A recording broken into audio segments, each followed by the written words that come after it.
Hello guys, welcome to Generation Unravel. In this video, I'm going to be showing you how you can create your own drop-down list on Excel. So as I have here a sheet, actually two sheets, which has like this one, team 1 and then members and then team 2 and members. So like thinking of it as like some sort of like battle.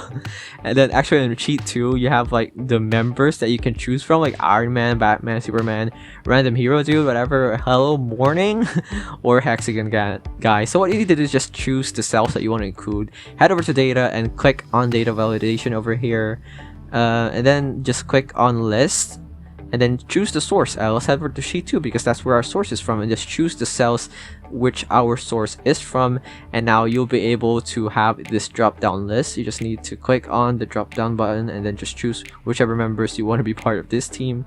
And if you want to do the same for the other one, just do the same. You can actually choose everything. Just click on data validation again and just click on yes. Don't mind what they say, just okay. It still has the same source anyway. Now we're gonna be able to add the others like Random Hero Dude, Hello Morning, and Hexagon Guy. Now they're gonna be able to fight. I hope this video helped you. Like, comment, subscribe if you did. This is Generation Unravel, and see you in the next one. Bye bye.